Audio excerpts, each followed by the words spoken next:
And this is a portrait that we own, not that long, I think we owned it twice. We owned it twice, and we just sold it about 6 weeks ago. And this is identified with a great history, Captain Prince Sears, who moved around a little bit, but he lived in Dennis, New Bedford, and South Dartmouth, Massachusetts.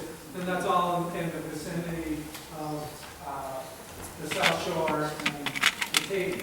Signed, painted by F. Mayhew, 1825.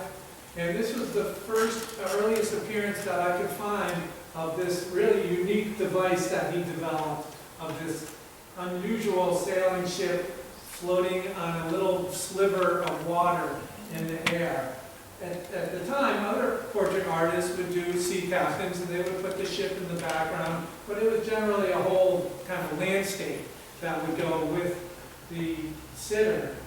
Frederick kept this kind of plain model background, gave the sitter his telescope, or the symbol of a sea captain, and then this ship kind of just floating in the air. And it's a really, really unusual device that he did. A couple of it in his style. You'll notice the same bow tie reappearing from time to time.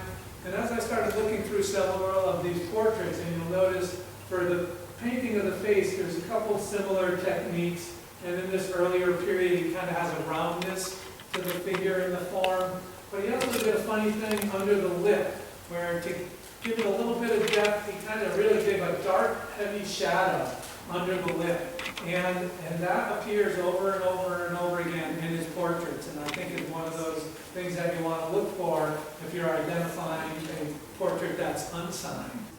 So there's been lots of speculation why the ship in the sky.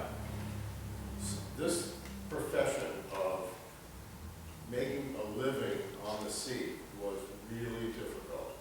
That was no pleasure. We sort of tend to glamorize whalers, how they lived, and it was dirty, especially when they were in whaling. They smelled, they didn't bathe that much. The sperm oil and the oil from the whales was sticky, and they really couldn't really bathe that well. The food was not good. They ran out of vegetables, they got scurvy. It was a really very difficult life. And we know that because whaling journals and journals of sea captains and who kept journals are existent. In the New Bedford Whaling Museum, the Mystic Seaport, they have many journals that have survived through the years. It's remarkable how they lived. So the question is, philosophically, is he retired now? Is he dreaming about his past? Or is he dreaming about what he's going to be doing after his portrait is done, so that his wife and children have a likeness of him when they go away for 2-3 years at a time, literally? And there's something else that was not very well known, is that they worked, the sailors worked for companies. And so they had a salary. But when your shirt wore out, you had to buy a shirt from the company store. And the company store sold their shirts for a lot of money. So they kept a tab. And many times after these trips of 2-3 years were over, they would say, well, you owe this, and this is how much money you got coming.